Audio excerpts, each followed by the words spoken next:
Assalamualaikum warahmatullahi wabarakatuh. Eh,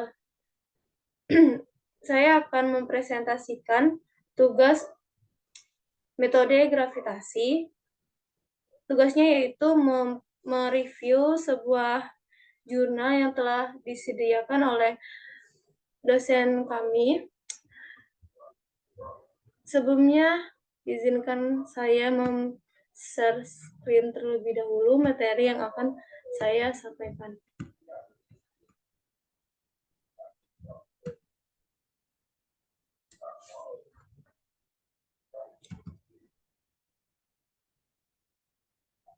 Sebelumnya, perkenalkan saya Rina Misaro, NPM F1 H021 dari Prodi Geofisika, Fakultas Matematika Ilmu Pengetahuan Alam, Universitas Bengkulu. Dengan dosen pembimbing mata kuliah metode gravitasi yaitu Bapak Nanang Sugianto, SSI MSc. Selanjutnya, judul yang diangkat adalah yaitu pemodelan dan analisa struktur bawah permukaan daerah prospek panas bumi Kepahyang berdasarkan metode gaya berat. Selanjutnya,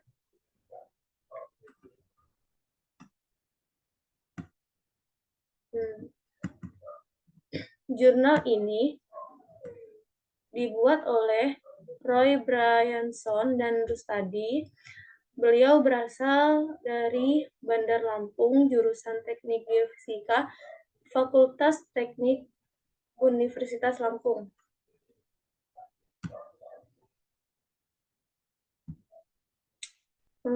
Adapun tujuan jurnal ini dibuat yaitu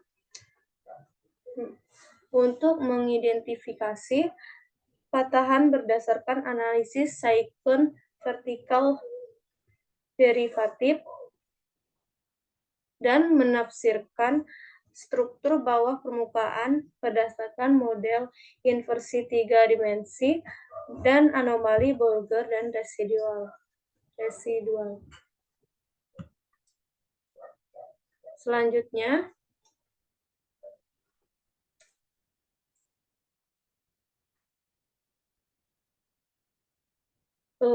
pengertian panas bumi. Apa sih panas bumi itu? Panas bumi yaitu energi panas yang terdapat dan terbentuk di dalam kerak bumi, dan panas bumi juga dapat diartikan sebagai sumber daya alam berupa air panas atau uap yang terbentuk di dalam reservoir bumi melalui pemanasan air bawah permukaan oleh batuan panas.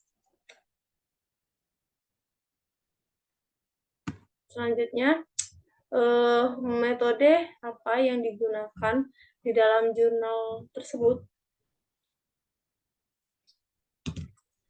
Metode yang digunakan dalam jurnal tersebut yaitu metode gaya berat. Salah satu metode yang digunakan pada ilmu geofisika untuk melihat atau menggambarkan struktur yang ada di bawah permukaan tanah.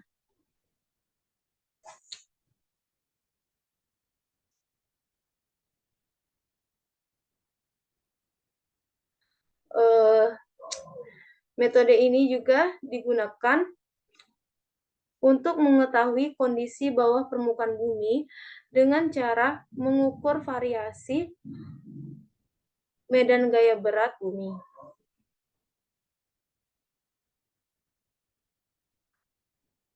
Selanjutnya,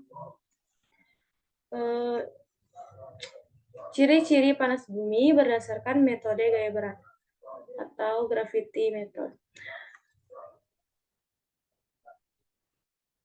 Ciri-ciri dasar geotermal di suatu daerah itu dapat dilihat dari anomali densitasnya.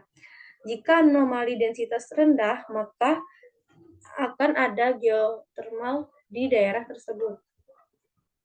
Selanjutnya, lokasi daerah penelitian.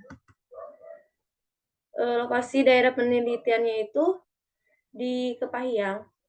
Terdapat 4 titik Daerah penelitiannya yaitu Gunung Taba Penanjung, Gunung Malintang, Gunung Danau Mas, dan Gunung Kaba. Selanjutnya,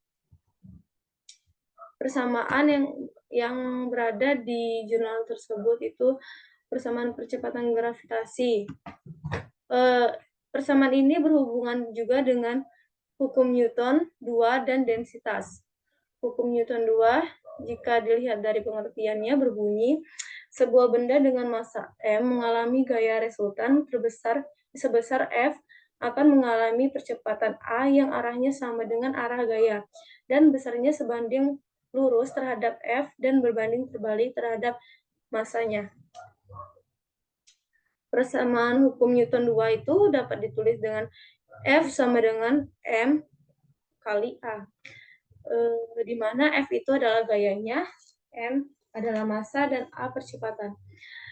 Persamaan percepatan graviti juga berkaitan dengan densitas. Densitas itu adalah massa jenis dengan persamaannya dapat ditulis dengan M per F V, di mana M itu adalah massa dan Rho itu adalah densitasnya. Selanjutnya itu metodologi penelitian. Ada tempatnya itu tempat dilakukannya penelitian itu di laboratorium jurusan Teknik Geofisika, Fakultas Teknik Universitas Lampung. Lalu ada alat dan bahan.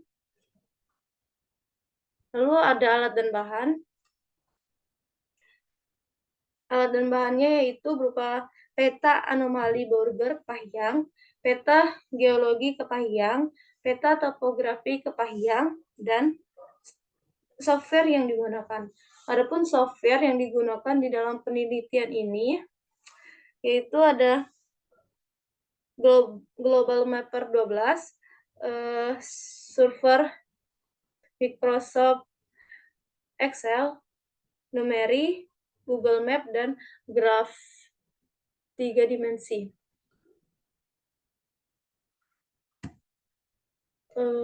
Lalu ada pengolahan data. Pengolahan data gaya berat yang diolah adalah data gaya berat sekunder dan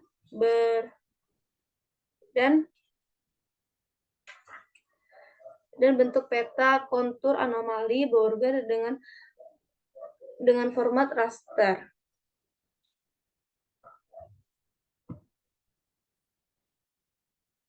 Itu terdapat data anomali, 1 analisis spektrum, 2 pemisahan anomali regional dan residual, 3 analisis second vertical derivatif, 4 pemodelan bawah permukaan. Selanjutnya hasil.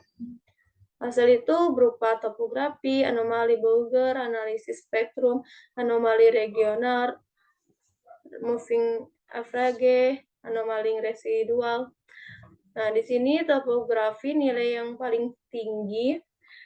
topografi yang paling tinggi yaitu sekitar 1.596 meter yang kemungkinan daerah vulkanik.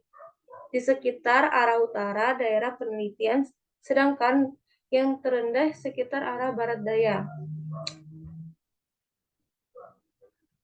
Lalu ada analisis anomali Borger. Memiliki nilai anomali yang bervariasi, yaitu berkisar antara 38 miligal sampai 74 miligal, di mana nilai anomali Borger tinggi memiliki rentang nilai sekitar 63,2 miligal sampai 74 miligal yang berada di arah barat daya daerah penelitian. Lalu yang ketiga itu ada analisis spektrum. Di sini dari masing-masing analisis spektrum yang telah dilakukan diproses tren regional dan tren residual yang berbeda-beda dan dari tiap lintasan. Selanjutnya ada anomali regional. Nilai anomalinya berkisar antara 43 miligal sampai 68 miligal, di mana nilai anomali yang rendah berada di arah utara. Daerah penelitian memiliki nilai berkisar antara 43 miligal sampai 49 miligal. Hal ini mengindikasikan adanya litologi batuan yang memiliki nilai porositas yang tinggi atau densitas rendah, sedangkan nilai anomali yang tinggi berada di arah tenggara dan arah barat daya daerah penelitian, yang memiliki nilai berkisar antara 58 miligal sampai 68 miligal.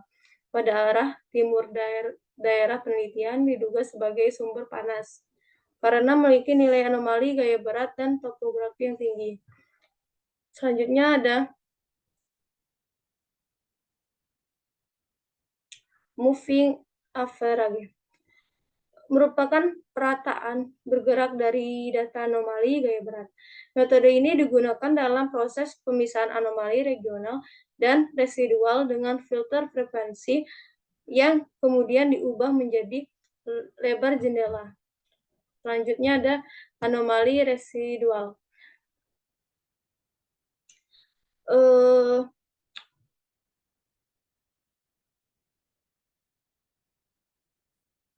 Anomali rendah yang ditunjukkan oleh skala warna biru berada di arah utara dan arah barat daya. Penelitian memiliki nilai berkisar antara min 7 miligal sampai min 3,5 miligal. Sedangkan anomali tinggi yang ditunjukkan oleh skala warna kuning, merah berada di bagian tengah dan arah barat daya daerah penelitian yang memiliki nilai berkisar antara 1 miligal sampai 6,5 miligal.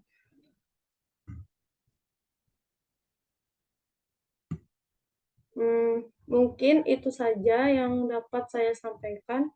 Lebih kurangnya saya mohon maaf. Kepada Allah saya mohon ampun. Saya akhiri. Wabillahi taufiq wal hidayah. Assalamualaikum warahmatullahi wabarakatuh.